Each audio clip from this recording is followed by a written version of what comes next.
I still like how like all these Earthshakers and Lenas are playing like 3 different roles now. So really, you don't know what anything ever is at this point in Dota. I think the most likely scenario It's is 4 Lena. 4 Lena and 3 Earthshaker, but because they do have last pick, right? Yeah, so they can. I mean, they probably don't even know yet, but Yeah. after the last pick, they will definitely know when beastcoast picks. There's Chris Luck. Man, it really sucks for beastcoast because they can't get like one of those last pick like Huskar situations or something like that. Yes. Yeah. I think you need a. Do you need more team fight control? I guess not. You get Kunkka tiny or fine.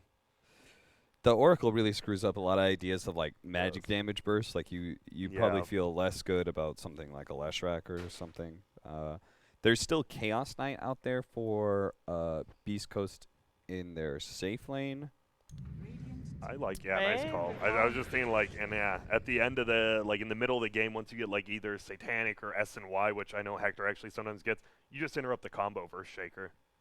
I've been, I'm not sure if we've seen it, but I've been wanting to see Bloodseeker to try and counter Earthshaker morph, because that's another like fast hero, and then it plays against the mobility. I think I mean, we saw a lot of Bloodseeker the first like 2-3 days, and I think it may not be a bad hero, but because it looked so bad, maybe people are just scared. It went 1-6 in this tournament. It had garbage. That's the thing, though. Yeah, I mean, you just don't want to pick it, because if you lose it, then people are like, well, you already knew it was 1-6. Why would you pick it? Yeah. I also think it was played by Beast Coast that way too, and it is Hector playing it, and CK is probably his hero already anyway. Definitely. I'm okay with the Quaswex Invoker or well, I guess you do have melee matchups. It would so be maybe not the Ember. If you do Invoker, right, you could honestly still put the Invoker for Tiny offlane Kunkka middle. Like, both teams have a lot of options for what they want to do. And I think a Quaswex Invoker would be good, whether it's core or not here.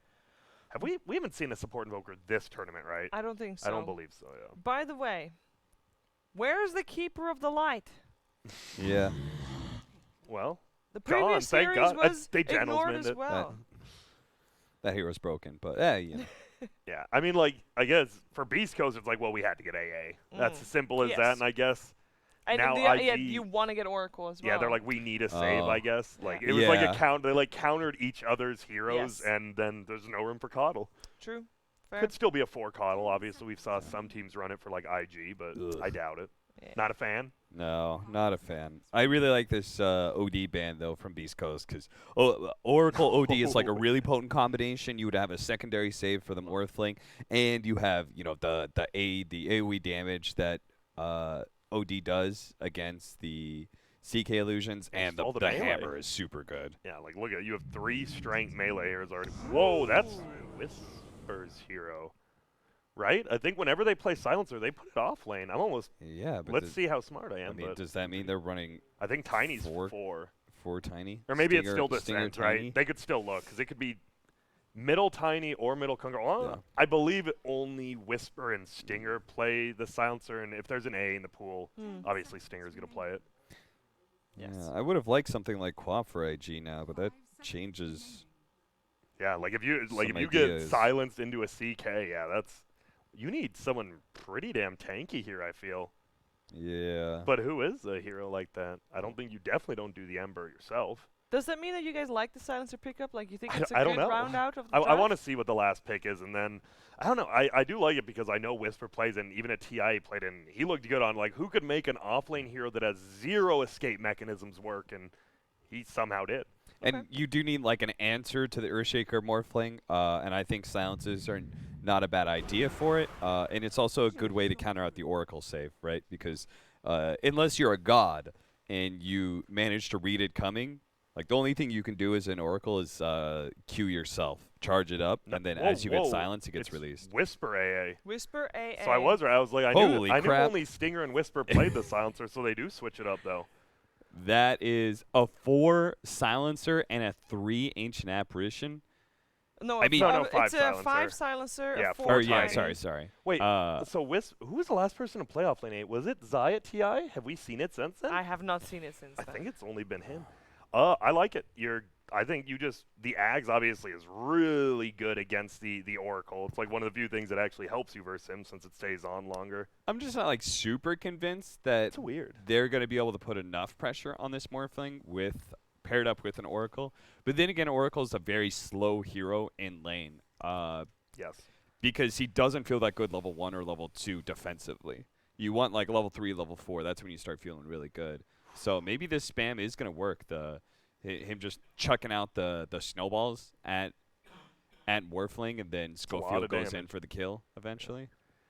Oh, man. I'm not sure. You guys don't seem like you figured it out who you're going to favor it's such a different draft than we've seen from like every other game. The other ones, like you can see the strategy. Like Beast Coast, I don't know how they even play this, but it doesn't mean it's bad. That's the thing. So rather than favored, what needs to happen for each team to be successful? Like, what's their game plan? Who do you want to take, Cap? I'll go first. I mean, these are always like pretty straightforward when you have this Morphling Earthshaker combination. Like, you just have to try and run over this draft as quick as possible. So IG is just looking to be able to play it somewhat slow, have situations where Emo is playing the front line, Beast Coast jump on him, they save him, JT's able to get his initiation in, and Beast Coast, I don't know, Grant, what do you think they have to do with this? I think Schofield and Chris Luck are going to be super active. I mean, Tiny's real good against almost all these heroes, especially in the lane. You get boots first, you get a toss back. None of these heroes are that great against it. And just play quick. I mean, your hardest carry is a CK who is pretty strong, but I think as long as you quell the tower pushing from DK and you get Hector farmed, you're going to have this Whisper in the back pocket. Who knows what the hell a Core AA can do, but I will pick Beast Coast 5149, but I will pick him. I know it's lame, but I will pick him. I'll go AG. All right, well, let's find out how fast this game can be played and who takes the upper hand here for the first game of the best of 3. It is over to LD and Gods. Thank you very much, Fever. That's right, Gods. It's a bold prediction by Grant, ever a supporter of American Dota as a whole. The 51-49 call. Bold play. Yes. No, look, he's willing to put his reputation on the line. He's making the call, so he stands for something, you know. The man backs his regions. Yeah, and he's back in a peculiar draft. You have a silencer, a core AA, not your everyday hero picks you'd expect to see. First silencer pick of the tournament, I believe. Okay. I don't think we've seen him before. I'll actually double check that real quick. I saw, I was looking to see if they'd picked silencer in the last few months. They'd played it twice in the last 3 months. One of those was at ESL, Hamburg. I think one of them was against J-Storm at maybe this tournament, though. The other was against J-Storm. I don't know when it was. But they ran it both times once as a mid and once as a 5 position. So we have another 5 position silencer coming out for Stinger.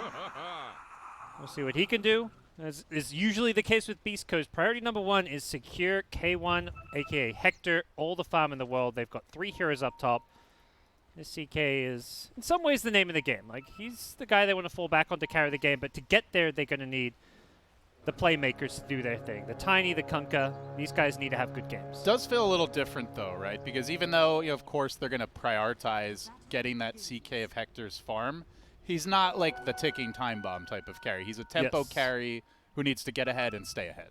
Yeah, he needs to be a lot more aggressive than perhaps what you see on his Radiance, Midas Radiance, like Lifestealer or Wraith King.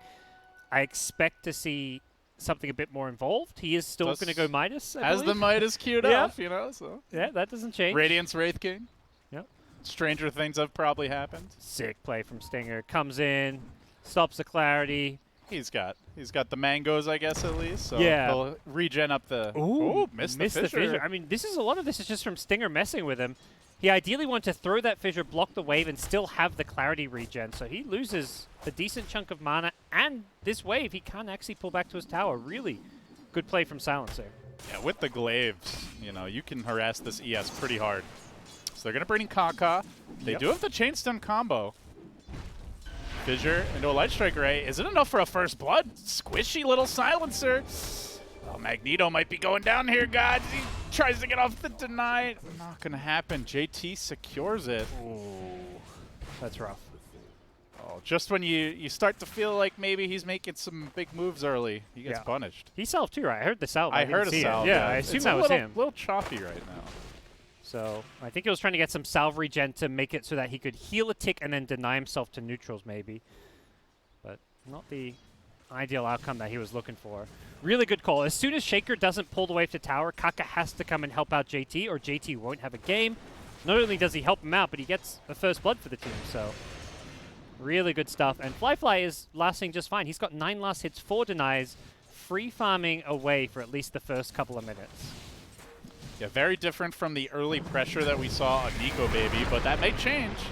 In comes Schofield, gets off the stun. The cold feet is going to proc, and Flyfly is going to go down. Core AA, let's go. Schofield rushes a bottle on his Tiny. Very unique build coming out from him. I feel like I haven't seen this too much on the Tiny, and him and Whisper are having a grand old time so far. Our mid lane, Chris Luck, Kunkka normally does pretty well against these melee heroes, but dealing with the constant regen and the breathe fire damage reduction, he's struggling a little bit. I'll catch up a bit with that wave, but seen a couple of DK picks, Gods. How do you feel about that hero this particular game? He's kind of the same old hero, does what you expect him to do. He is pretty much being picked up mostly against the CK this tournament from what I've seen. Just having the damage mitigation with the breathe fire, and you get the AoE splash of your level 2 dragon form. And you're one of the few heroes that can handle getting phantasmed into the whole CK army. Exactly. With all that armor.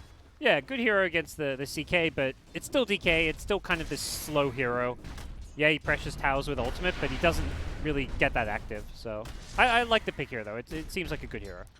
Well, despite giving up the early kill on the Morphling and Shaker are looking good. Top of the net worth chart, CSing well. They're going to make a go on Stinger once again. And we're seeing a bit of the weakness of this support silencer, Gods. He is not a potent laner when paired with a CK, or, I mean, really with anyone. Yeah. There's a reason silencer's not being picked up that much right now. Most of the 5s you're seeing are heroes that can have a bit more impact in the lanes, or at least hold their own. The Undyings, the Ogres.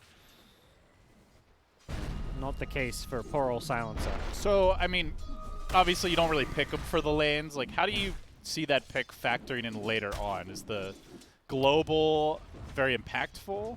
It might force Morphling to go for a BKB, bottom lane. Oh, speaking of Morphling, Flyfly, he's got the level 2 attribute shift. So, while they can't kill him off, they are going to continue harassing him. He's out of regen. He's going to go full agi, get, oh, looks like a salve pulled over, so he's going to be A-okay. Go Ollie helping him out. Back at top, JT lane. In trouble. Big dive on JT, but he's got the fissure, he's got the stick. He'll get back to safety. And we are closing on the 5-minute mark here. Bottle secures a regen rune. Good stuff for this dual lane. They can just keep on nuking Flyfly, and at the rate things are going, they're going to have a fast Ice Blast. Yeah. So he's definitely killable with the Tiny. And this Morph's playing very low in agi, and every time AA has Chilling Touch, they're he's just diving launching it. They want to kill off Flyfly now. They're going to commit under the tower. He's going to wave away dodges. Very nicely done. So with the combo used up, he's a little bit safer under tower, but they're still contesting him, chucking creeps, denying creeps. He's CSing well, though, end of the day, 24-7. Yeah. Top lane, JT getting pulled in, 2-second stun. He's got the stick. But the stout shield just makes it, and now Kaka's gonna try to snag that bounty rune. Oh, he's got a fissure block. Not the fissure block. No, Stinger, not like this. He drops the ward. I think they probably saw that too. They most likely did. Always these top level players are spam checking their enemy inventory when they're about to die. Yep. So might see a D ward. He's already bought the sentry. Kaka ping right on top. That feels bad. Yep. Morphling From a Shaker kill to losing your hero and losing your ward. So, not quite what I was hoping for. Back at mid lane, DK Kunkka pretty much dead even. It feels like 34 CS to 33, identical net worth. But that might be changing. They're sending 3 heroes into mid. Ollie's made the rotation. Schofeld's right behind him. He's going to find Ollie, just chucks him into the tower. The gank has been ambushed. Now Lina coming to the party, but the Oracle's already down. No. Schofeld. Just a little too quick. I was clicking at 2 mids. I was like, even with all these supports coming, they both have double bracer. They're both sitting on like 1,200 health. I don't really think these are easy kills, but the supports, yeah, they are easy kills. Yeah, you can tell neither team's very afraid of dying because they haven't really had wards mid. You know, and we'll see one get dropped down now.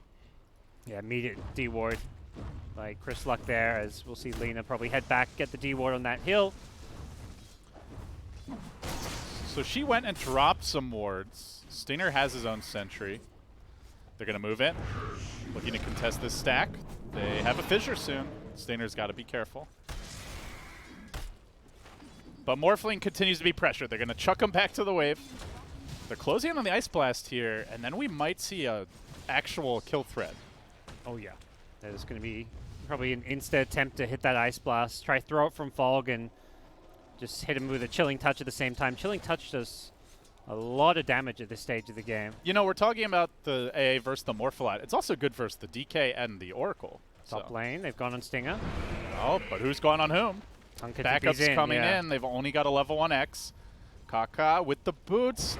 Bit faster, though. Hector able to reel him in. 2-second stun into a Torrent, and Beast Coast collect their kill. Meanwhile, bottom, Whisper is very low. Looks like they made a jump on him. He's got a salve, though, so he's going to stick around, try to get his level 6. Keeps the harass going. Schofield looking for a side swipe here, perhaps, but the backup's coming in. Here comes Kanaka. What was that Dragon Slave? I guess just wanted a little attack speed? No, he didn't. But he gets the kill anyways. I just clicked his hero portrait or something, maybe. I don't know, but he did the old backswing Dragon Slave. I don't know. He's sticking around. He wants Whisper as well. Ping's coming out. Rotation from Schofield. With bottle charges to heal him up. They might still be able to get a kill here, though. They are going to drop their sentry. Go for the D-ward. Tiny's been caught out. They're going to lock Schofield down. Does Flyfly want to go in? He's pretty low. Waves forward. He does get hit by the cold feet. The auto attacks of Kaka securing the kill. Nicely played. Done. Yeah, right as he TP's back in the lane. Unfortunately, that's a second ward in a row being de-warded. The one mid and now the one bottom. So Kaka's struggling to keep the vision up. Oh, Emo's working on this mid tower, bringing Chris Luck low.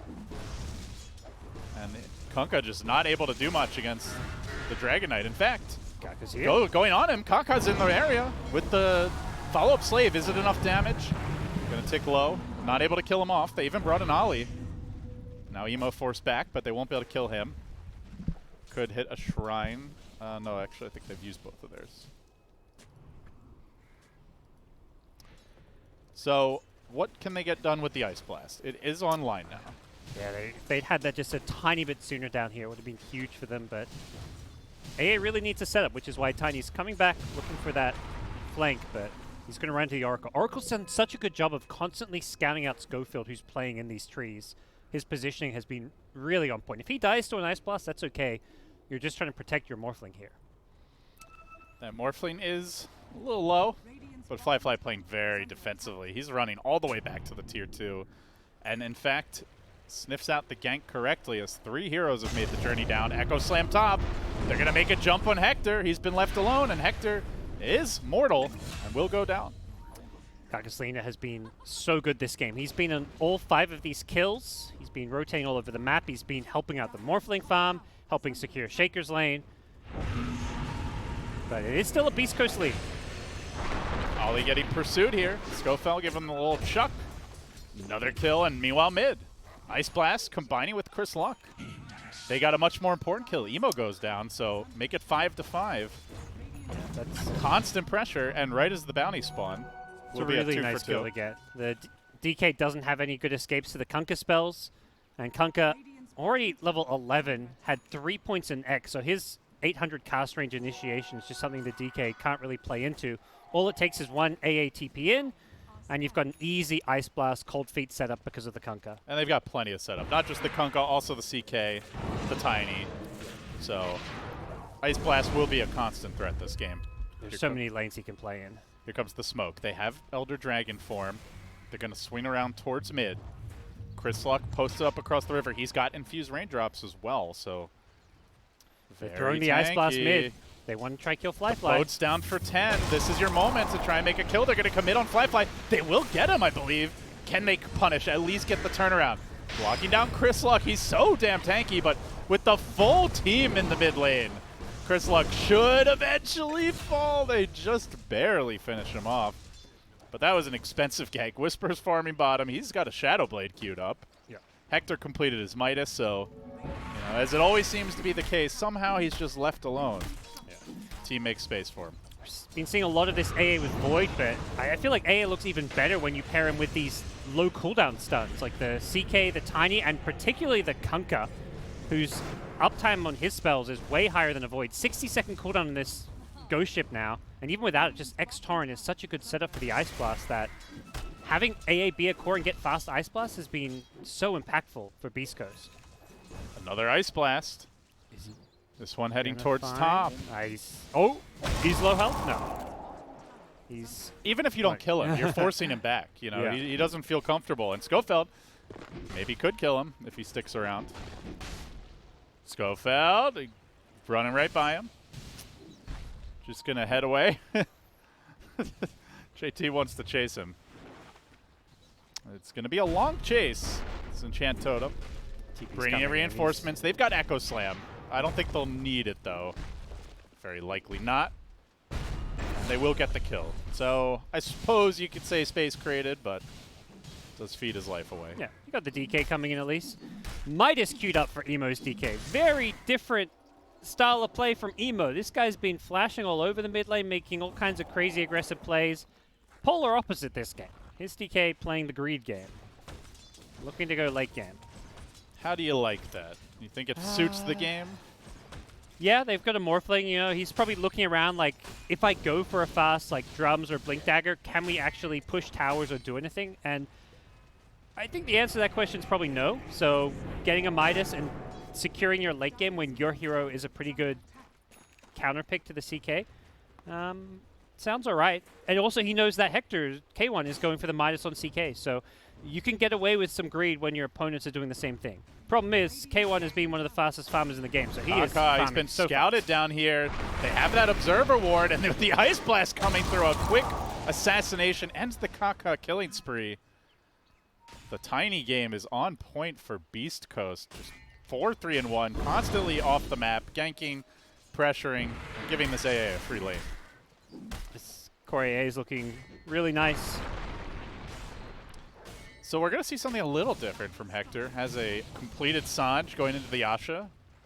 It's pretty much always been Armlet and then either Heart or BKB for Chaos Knight the last like 3 weeks. But this is something a little different.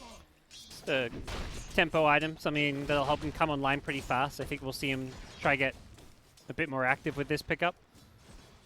Knowing that you can punish this greed on the Radiant side. They've got a Morphling and he's a long way from that level 15 talent plus Aghanim Scepter.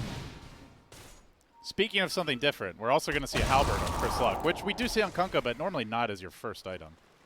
Yeah, this game... They just want to fight. That's what it looks like. And they're going to find Schofield, finally eradicate the rock infestation, but it's an expensive gank. A lot of heroes moving in for that. And you're using a DK ult without pressuring tower while Global comes out, trying to protect Hector. Top lane, he's going to go back in. Has the Phantasm, has the bow coming in. Echo Slam committed, but I don't know if you get out of this one if you're JT. Chant Totem, Oracle arriving. Can they turn it? Chris Luck's in pretty deep. Hector's quick to back off. JT staying alive for now with the help of that Oracle. He will pop at the end. Hector finds one on the side and then retreats. Yeah, he clipped him with the Ice Blast right as the False Promise was wearing off and stopped that regen coming in to kill the Shaker. Unfortunately, it's still a good fight for IG as they kill off the Kunkka and Silencer. And Global got used, and that is a long cooldown. Yep. So we'll take another look at this fight, see how it all developed. So it was really good micro. K1 goes back in, knows an Echo Slam's coming, so he micros his hero back. That was really well played. The Oracle save is allowing JT to go back in the fight, but then the AA shows up. JT knows he's screwed. He tries to sidestep it, but he had no way to keep himself alive. Yeah, IG brought everyone to that fight, so pretty big investment. While that was happening, bounty runes spawning, Hector got 3. So this guy, he knows how to farm. He's helping his first team in farm. net worth here. There you go. On a CK. I mean, you're up against a Morphling and a DK, but he still, as he often does, the master of agriculture staying on top. They saw Stinger roam onto their side of the map. They are hunting for him. He walked past the Taste dire the observer DK, ward. diving the top tower. Big commitment for Schofield. And they'll get the kill. Firefly's been ice blasted. Oh, would be he has bigger help. if they can bring him down. Whisper just needs that one hit. Oracle saves him. Ooh, that was very close. Without the Oracle, that Curse plus Ice Blast tick may have killed him off. But can they hold this tower? Mid lane, very low. JT getting forced back. And he's coming into an X-Torrent combination. Oracle behind him again, though. As you mentioned, he's doing good work. They're going on Chris Luck. This guy's got a halberd. I don't know if you're killing him. IG, they may have bit off more than they could chew, and they will end up retreating. Yeah, this build has made him incredibly tanky. It's an obvious halberd game. The disarm isn't that impactful against these Radiant heroes at this stage of the game. Morphling's looking to farm, not fight. But the status resistance and the evasion is very nice. Absolutely. It's a lot of strength you get. You get 20 strength from this item with the evasion. His effective HP with Rum is probably like 4 to 5k right now. Yikes. So he's able to just run in, create a lot of space. Doesn't have to be afraid of too much. There's not much damage on IG. This Midas DK is not really a threat at this stage of the game. So Morphling just farming away. But he's not having a morph game, you know?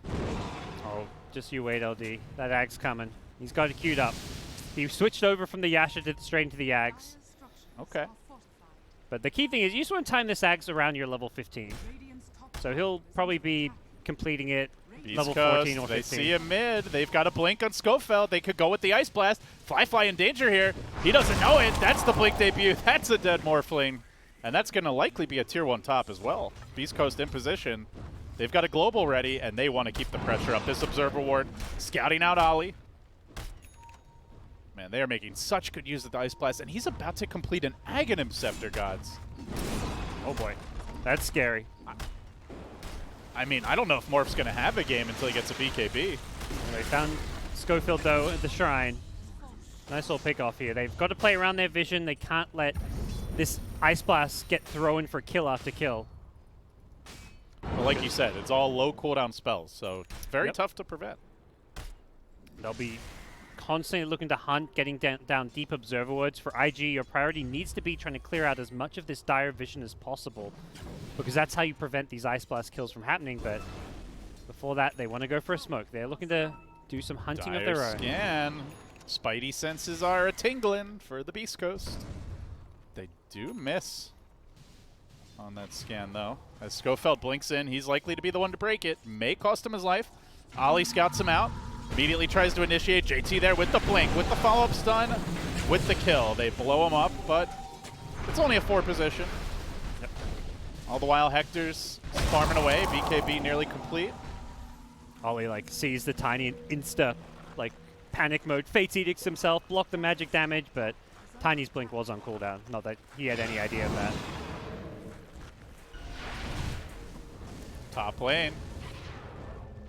Doesn't push his luck. Backs off after a few hits. You gotta respect the Kunkka. Oh yeah.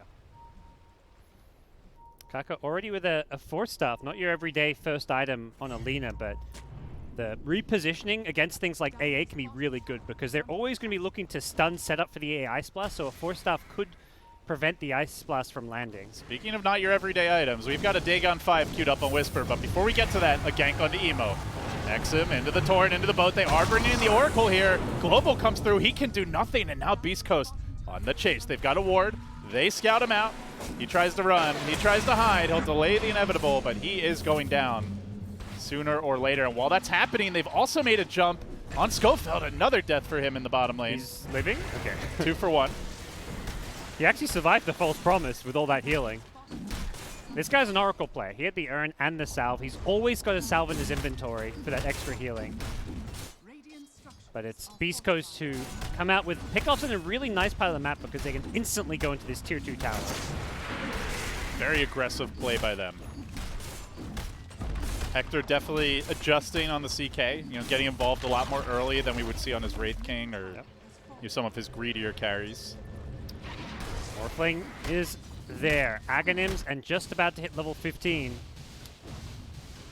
I mean, Ice Blast is half his health. Oh yeah.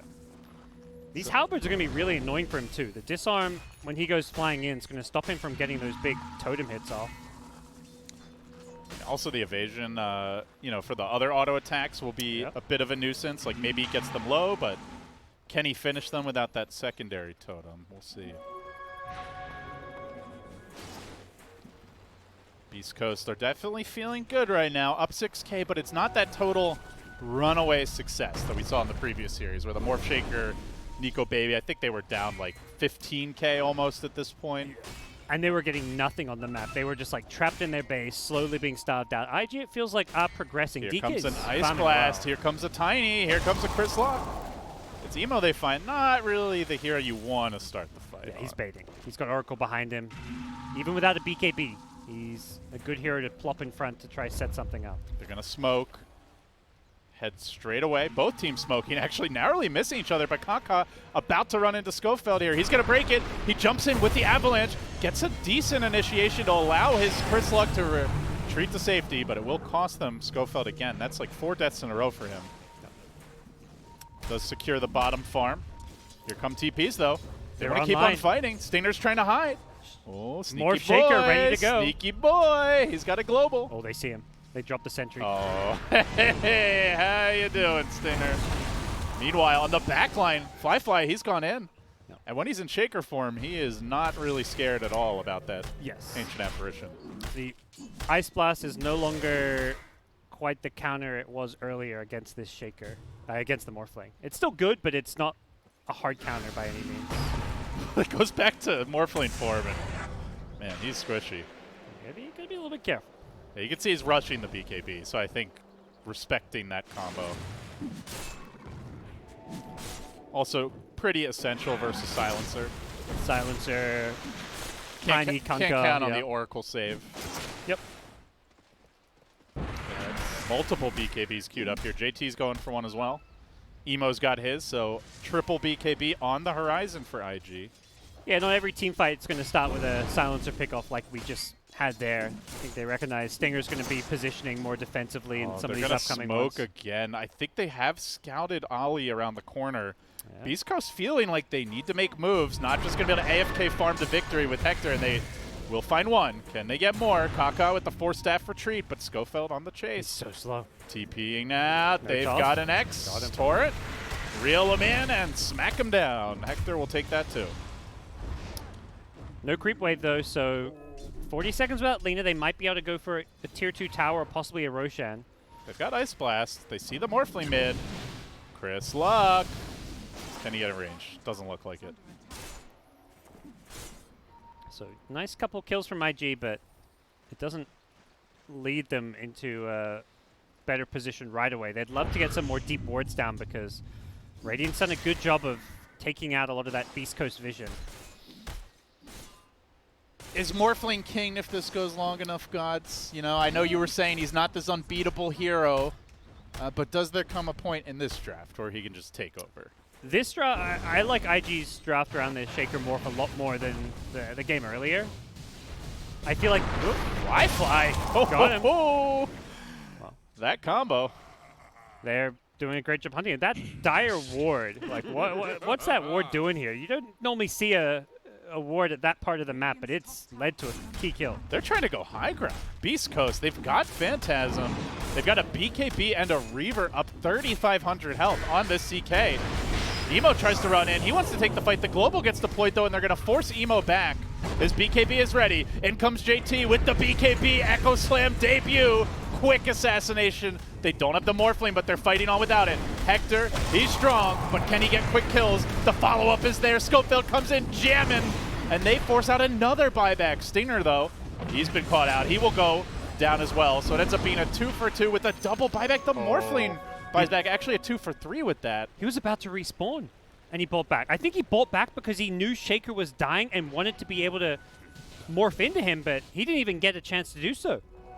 With Shaker dead, it's kind of like Morphling's dead too, even if he respawns. They might get Whisper, though, and this is a pretty fat AA. Yes. So they'll take it. That was a really good team fight from JT Shaker. He bursts down the Kunkka with that Blink Echo Slam, completely catches him by surprise. Yeah, he thought, oh, I have a Silencer, Global's up, I'm safe, but he had just completed the BKB. Yep, we'll take a look at the replay. I think Oracle maybe even got a purge on the Global Silence because he did not get caught in that one. I like the way Emo starts the fight here. Yep. You know, just knowing he has a BKB and they're not going to be able to really combo him down, let JT counter-initiate and find his good opening. Yeah, he uses the BKB just to get that Blink Echo off, which is something Kunkka just wasn't expecting. I think that was a fresh BKB on that Shaker. You can see where the CK feels a little weak against some of these cores. Like, they do kill the Shaker there, but that takes the whole BKB duration, basically. Yep. I mean, this DK's scaling very well. I think the bigger worry is Morphling. His net worth is sub 10K. He's 6th on the charts. That buyback hurt him. Yeah. Fly with 4 deaths at 27 minutes. DK does get a fat, juicy GPM talent, though, which will help his item progression. If this game does stall out, they're going to be pretty happy. But Beast Coast want to keep on brawling. They're just living on this IG side of the map. Yep. They did almost get that tower top in the last fight. Oh, catch here on Hector. That is probably not the hero you want to jump. 4,500 HP. 10 armor. He's got a end evasion. GPM talent of his own. Actually skipped the Reality Rift piercing spell immunity, which is a very good talent. You've started to see a lot more CKs get this in this BKB meta, but you know, K1's not going to say no to some more gold. Especially with the way this game looks to be shaping up to be a longer game. They've yet to get a Roshan here. Breaking high ground is not going to be easy against this IG draft, so... You know, I was thinking CK is not like really a classic Hector hero, but you get a Midas and you get the gold talent. You're cruising. He is far and away the leader in net worth. They're going to get Roshan, it looks like. IG, some decent vision on the map, but Tiny. Oh, he walks right into him. Tanks the gank. Secures that Roach. Most of Schofeld's deaths have created a lot of space for the team. Yes. There has been a lot, though. They're kind of adding up, but absolutely agree. They have created a lot of space, and they're a big part of why Hector is as found as he is. Wants to make this committed jump. Doesn't have the vision right now, though. Glimmer wears off. Oh, another stomp, and quick kill goes to JT. Emo did not. Yeah, he's tipping Emo because he kind of wasted his ultimate there. He wasn't going to get the stun off because he was out of range, which is why he ulted, but you know, Shaker Totem has a he wants to cooldown. Push. Yeah. I don't. By the time you get to this tower, Silencer is going to be up. And do you really want to fight into Aegis? And I think Morph just says, like, I'm behind. I need to go farm. Like, he's not even with the team right now because of the current situation of this game. And they went back for a Radiance on Chris Luck. Like, Beast Coast want to take this late. Yep. Good item pickup. More mischance and evasion to play around with. This is where I thought he might get after the Halberd, but he chose to prioritize the BKB. But definitely a good item build as far as what he's got now. And then a Scythe of Vice queued up, so something to catch the Morphling by surprise. And the thing is, they have a lot of instant initiation, right? So it doesn't really matter if Morph has a BKB. If the Oracle's not behind him, or, you know, if the Global comes out, then he's just dead. Yeah. This Oracle is going to be key in these late game fights, how he uses that False Promise. And similarly, the Silencer, can he get the perfect timing on Global Silence to stop something like a False Promise coming out? There's a lot of cute outplays you can make. Like, Ollie can pre-channel the Fortune's End, so that he can purge off the Global Silence after it comes out. So we'll see if any of those outplays happen. Hector going for his beloved Silver Edge. We do see some action up top as Kaka is being pursued. Force staff to the low ground. He'll make it out safely. But while that's happening, Hector is coming for the IG base. And they are fighting here. Fly gets one. Brings down Stinger. He's got a DD rune, wants to hop up to the high ground, keeps on chasing, and Emo's there to cut off Schofield. That's going to be 2 dead. Hello, Morph Shaker. Yeah, I mean, Beast Coast are itemizing well, it feels like, and they have some tools to do with the Morph Shaker, but that doesn't change the fact that they're very spread out. Plus 1,009 damage I saw. Okay. On top of his base damage. He's got no damage items either. Yeah. That's the totem and the DD. You know, that's all you need. Yeah. Trying to take this tower. Oh, they canceled the first TP though, and Hector will commit to his. Well, Beast Coast, they've kept it an advantage all game long, but when do they try to end it? I don't think they're ahead. I think it's kind of 50-50 right now is the problem. The idea of ending it comes down to finding a good pickoff or initiation right now. Those kills the Morphling just got there kind of help recover his game a lot. He's got a Skadi queued up now as well, so just more stats, more survivability. And there's no easy way for Beast Coast to take this game. They can't just go high ground because they have an Aegis. They need to play around vision. They need to play as a team and catch IG by surprise with like a smoke pickoff. Easier said than done, though.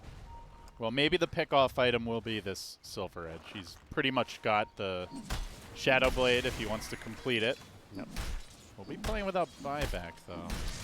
Risky business, but he's on 5,000 health. And he may just keep on farming. If he dies with 5,000 health, a BKB, a boat, and a global backing him up, then they've really overextended. Yeah. He goes They for still a high have, ground they play. still have Aegis. 55 seconds, so they at least want to keep IG kind of honest and bring him back to base here. We'll see how hard they commit for this.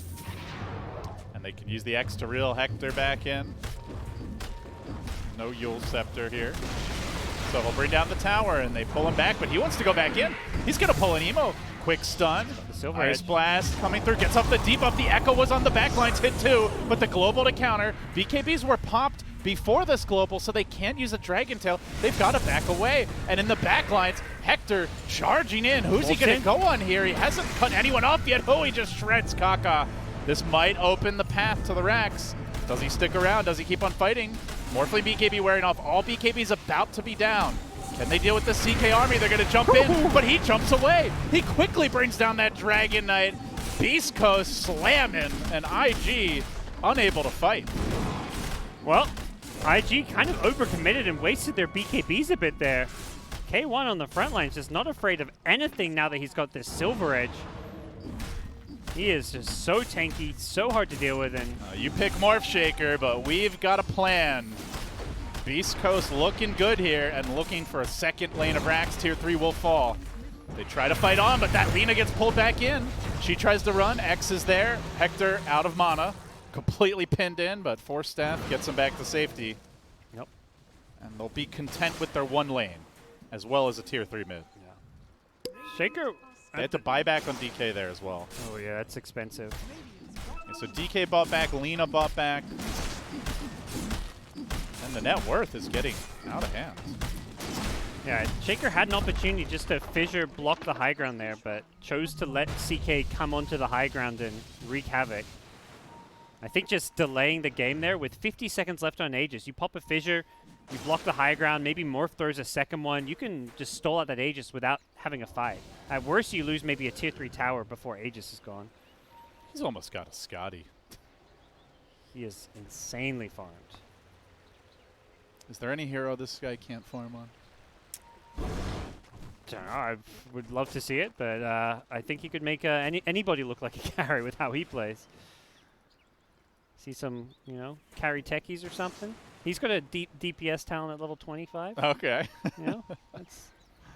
I want to believe. I think we're a bit of a ways away from that. Glimmer in from Kaka here. Does try for the Schofield pick, but gets spotted out, and here comes big, bad Hector just marching in with the global, hacking away at Kaka, trying to bring him down, not getting crits. Won't get that kill, and meanwhile Schofield on the backside, but oh, it's Emo. Emo gets off the stun, but he's very low here. They're just going to keep on chasing forward. Beast Coast feeling themselves and hunting for more. The Blink BKB retreat. Emo, remember, this guy bought back earlier. He can't afford to go down. He'll barely make it away as Chris Luck was hunting. They did commit a buyback on Schofield, but that's really not that important. Yep. Just to support Tiny. STK needs some armor items, it feels like. Even with the Dragon Blood, it's just not enough to keep him alive in these 31 fights. armor, and he needs armor. Yep. Just like Got the AC queued up. But 26, I guess, when he's not at the base. he's just not feeling like a threat. Every time he's in these team fights, it just feels like he's running away from Beast Coast. And when you commit this much farm onto one hero, he's 20k net worth. He's the most farmed hero on IG's side.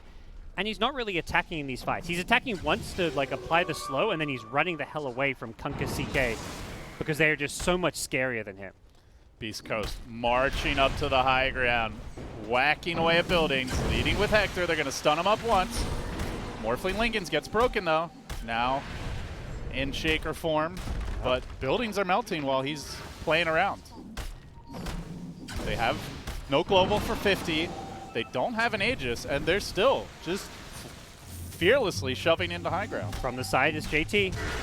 Nemo with the jump onto Hector, the backstab from JT, as you mentioned.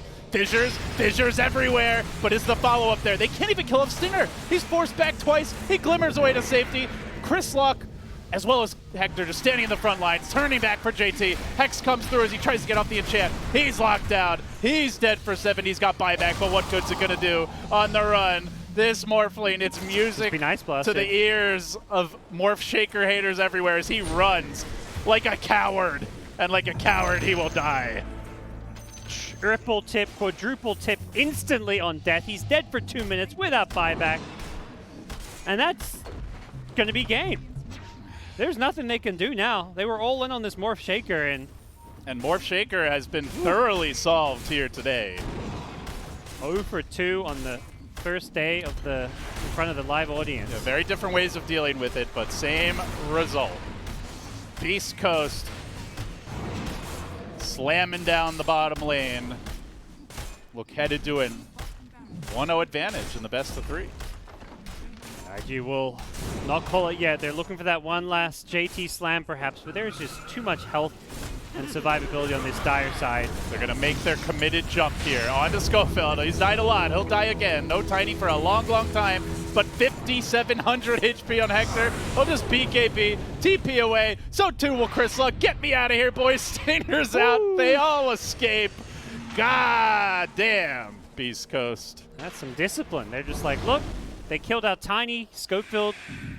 A little bit aggressive maybe once again. 13 deaths to his name. He's played very well, despite what his kill score might say. And they recognize there's like, okay, this isn't worth risking this game over. Let's just all BKB TP out. Well, you wanted a little more armor on DK, Gods. For whatever good it will do, he's got it. I don't know if it'll do much. Maybe we'll see that double Dragon Blood regen armor, but against the Silver Edge, if anything, the stun just sounds better this game. But we'll see. K1 farming like crazy. Has got 2k gold on top of all these item pickups. Oh, they got Kaka. Oracle sits behind him, tries to protect him, but the Hex comes through. The Cleaver's there. They'll try to run, but they're hunting for Ali. Lurking in the backside. He will be caught. Dragon Knight initiation onto Chris Luck. Pretty tanky. Beautiful echo. Here comes the Morph Shaker. Here comes the turnaround. Beast Coast, they've gotten a little cocky. They still have their BKB though. Hector, Glimmer, BKB. Get the hell out. It's a full headlong retreat, and Fly. He's diving deeper. He wants Stinger. Can he get him? Gets off that Glimmer. nuke. He needs a little more. He's going to jump for the backlines. Shredding through Whisper. That's a core AA. Can they kill him? Another jump. Not yet dead. They have the vision. They get the kill, but creeps are marching in bottom. Creeps are shoving in top. There is a buyback on Kunkka if he needs it. It's a nice little display, but they need more. They're going to try for that now. Into the Roche Pit. No Ice Blast. So it's going to be tough to punish. Do you go for this? I think you can give up Roche if you're Beast Coast. You've got Megas. This might delay the game a bit. We'll see if they want to chance it. They're grabbing bounty runes on Stinger's Silencer up top. He's in the neighborhood. Doesn't look like he's going to go to contest. He may actually get picked off here if he's not careful. Sneaky boy. There's a little fissure. And tries to run away. Oh, Fly on the wrong side of this one, but he'll just wave over. Stinger, no TP. Just creating space while creeps kill off these buffer buildings, allowing time for his AA to respawn. A lot of misses here, but Kaka's there to clean it up. Kill secured. Aegis on Morphling. Still lacking on the items, though. But you can see if they get that perfect initiation, they might not need it. Yeah, that was a good slam coming out from JT's Earthshaker, but perhaps too little too late. It's kind of disgusting they could be getting thrashed this hard down Mega Creeps. Have Morphling a very middling net worth that he could still do that. Whoa, whoa, whoa. You know, they're down Megas. Clearly Morphling is not strong enough. You see her... Need a little, might need buff some or two. buffs, yeah. How would you improve his finest creation? stolen spells need to do like double damage or something, maybe. Maybe buff Earthshaker Totem to give even more bonus damage, you know? Okay. Make it do pure damage, perhaps? I'm sold. There we go. Sounds good. Yeah. Seems balanced. You know, people saying they want this patch really badly. Just wait till you see it, guys. You'll be begging for this patch to come back. How great would it be if Ice Frog just buffed the shit out of That's the play. Hey, he might lose twice today. Yeah. You know? No, I mean, there's going to be all kinds of fun new OP stuff. New heroes coming to Dota. That you know those aren't going to be the new heroes are always broken. Yeah, you want people to play them. Exactly. Yeah. Our old friend Mars used to be so good. So Beast Coast, a step back for them. A little more cautious now. But IG are going to try to make a move here. They run out, they get scouted, and JT lumbers in. Creeps are hitting him. Fissure coming out. Fissure number 1. They're going to find Hector up on the high ground, just trying to initiate forward. Flyfi looks for that quick kill. The Echo Slam comes through. They're locking down Hector. They might kill him off. They will. He's out for 100. He doesn't have buyback. IG pulling a rabbit out of the hat and forcing Beast Coast back. Chris Luck could be next. Goes for the TP. Should be okay. The BKB's just long enough. He wants the courier too. They're holding the base. JT's the like, Morph take my Shaker's pulling items. back. Cancel your TP. I have items you can take. But no, he didn't fall for that one. I'm surprised they weren't playing a little more careful with the Aegis in tow. Can they go for this? I mean, they feel like this is their timing. They don't know CK doesn't have buyback. They're going to assume he does because that's absolutely insane. And if they lose, I would say almost like unforgivable to not have buyback here on CK. You're 43 minutes in, up megas, and you know your Kunkka had to use buyback earlier. Like, but my basher. Yeah, they've got 50 seconds. Let's see what kind of work they can get done. Fly, mowing down that tier 2. JT's here he fishing. comes, lumbering in. Oh, Meanwhile, nice bait. Schofeld's on the rear. He's trying to cut the wave. They've still got 2 But they've got a range fissure. They've got a jump on Chris Luck. Oh, not the right way. Starts hitting the tower instead. 30 seconds. Creeps are gone. He's retreating. And if they knew CK didn't have buyback there, they perhaps would have been a bit more gung-ho about going high ground. But they're making reasonable assumptions that they have to be a little bit cautious about not diving enemy base here. IG still looking to find a way to squeak out a near impossible win here. Beast Coast are hunting. They've seen this Morphling mid. He's going to jump straight in. Fearless leap forward. CK's respawning. TP's instantly to this shrine. Remember, he's very far off from buyback. 1,500 gold away as Kaka about to be caught here. He snagged a haste rune, but that ain't going to help you against all these stuns, all these nukes. He's dead. Just smokes on top of him. They're hunting Beast Coast are just BMing them at this point. Pride before the fall, guys. It's Oh, not over yet. They're just showing some of their Beast Coast flair here. They denied a double damage rune earlier. Like, CK walked up to a DD rune and just attacked it. And now they're smoking on top of enemy heroes. All right, here we go. Quick jump, moving forward. Fly's joined the fray as well. He's committed his BKB rather early in the fight. Who's he going to find? Hasn't lobbed out that fissure. Is going to end up backing away. The Hector army is there. The Echo Slam's available, though. Eyes on JT. Can he find the jump? One stun. Fly moving forward. They're looking for the chain stun here on good old Hector. Here comes our boy JT. There's the lockdown. Where's the follow-up damage? Fly moving in. He's got the Aegis. He can play aggro. Doesn't get hit by the Ice Blast. Now he leaps in. He sees his opportunity. Gets reeled into the crit machine. And he goes down. The Aegis just got reclaimed at like the worst possible second, it looks like.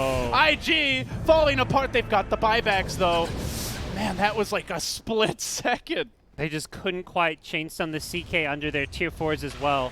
That was with the extra duration. These 5-second plus Dragon Tails can be so brutal to play into, but also very difficult to chain some when there's so much chaos going on in a team fight. And Beast Coast. So from having a buyback there and having an Aegis and having, I think, 3 buybacks to blowing them just to hold the base. Yep.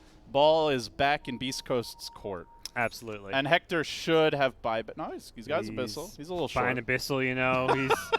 I don't think he learned his lesson. Well, he's trying to say there is no lesson. Yeah. You know? He's like, I knew we were fine, guys. Relax. This is how this team, wins games with a bit of swagger. They don't want to lose their identity of just being this ultra confident team, and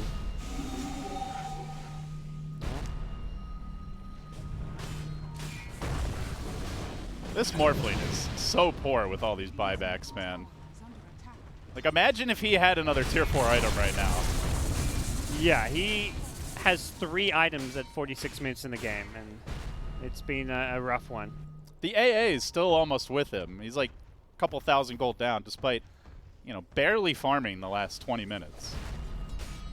They're going to go down mid. Ice Blast coming through. Does debuff JT. That's going to be annoying. Stops his Blink Dagger. We'll have to rely on that totem to jump in. Fly trying to deal with these CK illusions. They might move in. Echo quick off the bat. They want to bring down Hector, but he's Big Papa with that BKB critting away. They do find the backliners, bringing down Stinger. He's already used the global. He's going to buy back for what good it will do. Shaker jumping away, just got his Aghanims up. Here comes the Fissure, forcing them back. Beast Coast, they haven't broken through yet. The illusion's working on the top lane. Hector wrapping around towards bottom. His BKB on cooldown. Here comes the smoke. Look for the jump. Where do they go?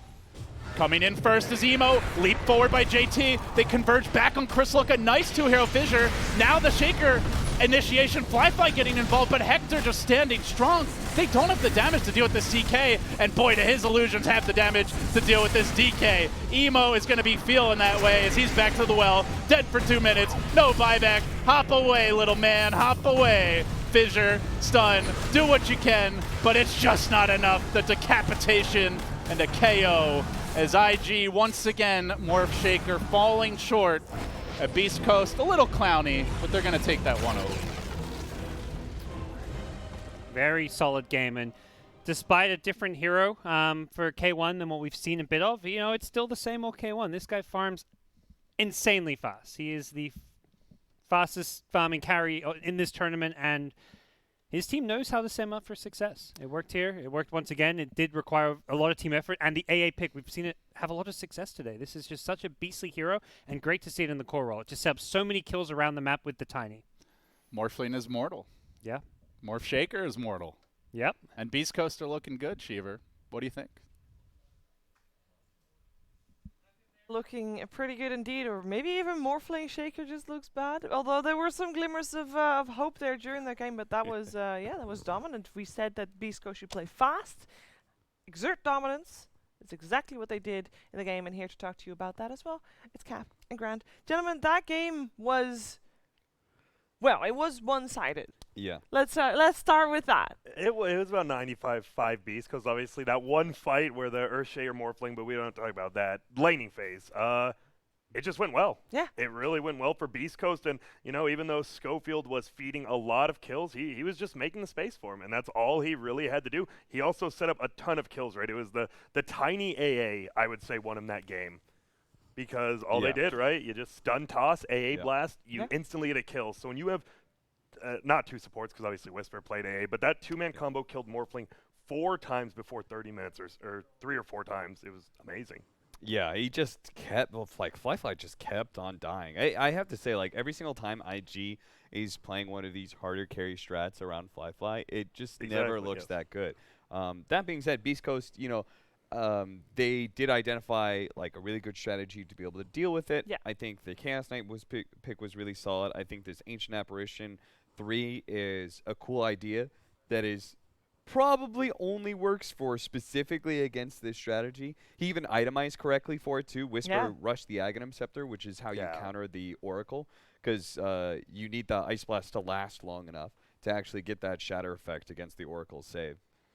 So there was just like a lot of good things going on for Beast Coast, and even then somehow it looked like IG like maybe they could still pull it back Really, with this insane combo. But thankfully Earthshaker Morph has lost yet again. 2 losses in a row, Grant. Would you believe it? I think picking it, I think picking it 3-4 is still going to be fine throughout the tournament if it gets through that far. But just straight up first picking it, because in both games, right, it was Earthshaker first picking the Liquid Alliance, and this one was they picked one hero, and then it was instantly Earthshaker Morph, and just the AA, right? It's been the AA on that quote-unquote 3rd pick every time, just messing with it. And I don't know. You put, as you said, I mean, we even talked about it pre-draft. They usually play around JT and Emo, and when you play around Fly, he has like 1 or 2 mistakes, and it really throws your game off. I think also, I'm not sure if their idea of like Earthshaker Morphling, like no other team has run like us, like a lot of saves and just like playing really defensively Yeah, around like the Morph. it's a Earthshaker, 1 right? protect or a 4 protect 1 when it's really not supposed to be, right? Yeah, I think most of the time when we've been seeing it, it's it's more often like 4 aggressive heroes that are running around creating space for the Morphling, and then eventually you fall back on that Morphling being good for you. But there, it just felt like there was a lot of heroes just like sitting behind the Morph, just kind of like waiting to respond. And Beast Coast, similar to the way Liquid handled it, right? They played a little bit faster than Liquid did, but they got ahead, they controlled the map really well, and they just farmed up on all 3 cores really nicely. And Silencer, is that 1-0 at this tournament? Yeah, I think it was the believe first so. one. I gotta ask you guys, when you're in chat, watching Twitch chat, and you guys see a Silencer, are you +2 or -2 spammers? Are you negative or positive? You're a negative person, okay, Cap. I don't know. I've never actually spammed. Oh, really? For Silencer. I mean, I'm not like, But but if I would, it would be minus. I'm a plus guy. I'm a positive guy nowadays. Like, go Silencer. I'll be honest. I'm probably -2. Negative. Yeah, because minus too low.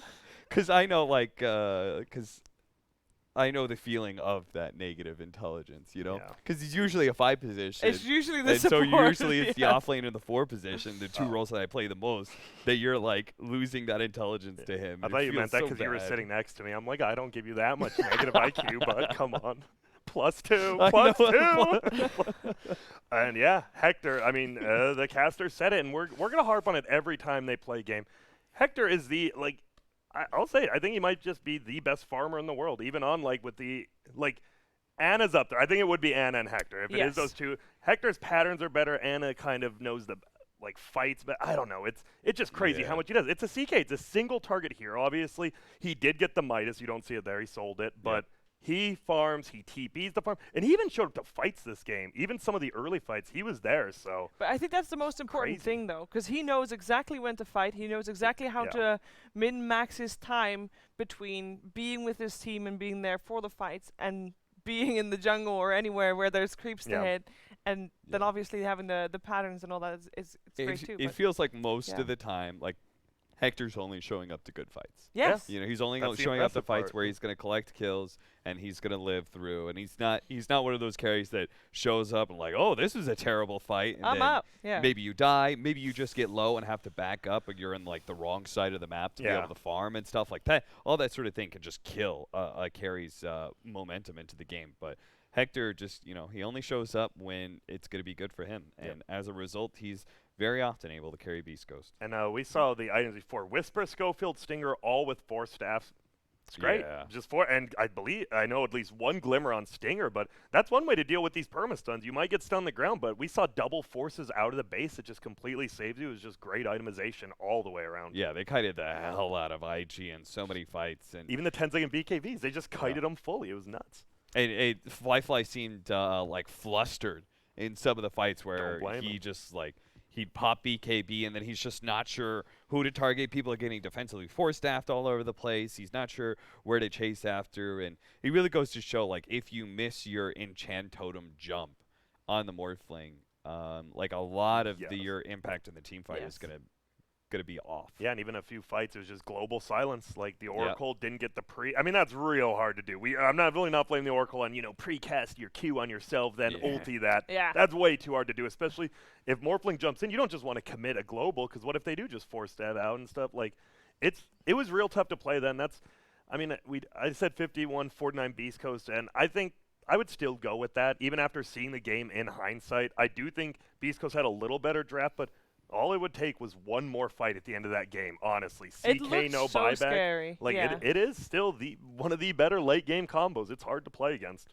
And I always feel like whenever I'm watching these drafts, like right now the meta feels like this second pick opportunity to be able to get these like really good combos for yourself, right? Yeah. And I always feel like at least one game in every series is very, very heavily draft and strategy based, right? And I feel like this was that one, right? I feel game it's normally game 1 because that's the one that people overthought.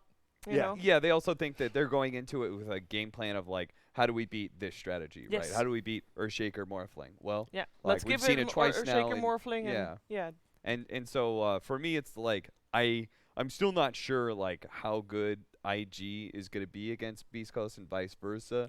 like once we see different draft that isn't as like broken down and thought about like Beast Coast did with this Earthshaker Morphling. And giving up first pick Kunkka, I thought maybe don't yeah. do that. I think if you don't have first pick, you ban it, because IG will play it as well, right? I think Kunkka in this series, you don't have first pick. Honestly, you should ban it out, because I think it's scarier than a Void in this series.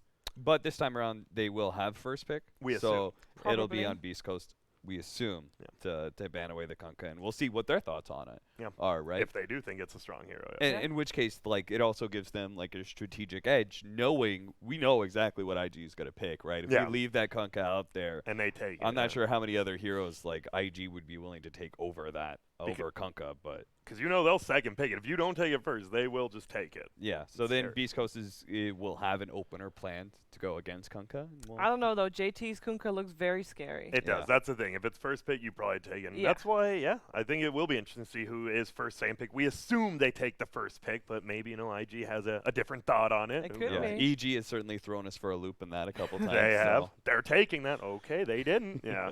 No, it was a very just well played game by Beast Coast. It's very reminiscent, not of their group stage games where they looked real lackluster. And I know a lot of people are saying, like, we talked about it, they had really they played all the kind of weak teams, and now that they're against, I guess even IG is kind of untested as well, though, right? That's the thing. They had a better group stage, but in the bracket they've looked a little off. IG has not dropped a single game in the group stage, but has dropped games in the playoffs. Beast Coast, once they reach playoffs, have not dropped a single game. When would you rather play better, Shiver? In the playoffs, Grant. Me too. Yes. How coincidental. Cool. All right. We're going to find out what's going to happen in Game 2, but for that we need to wait a little bit. We'll be back after the break.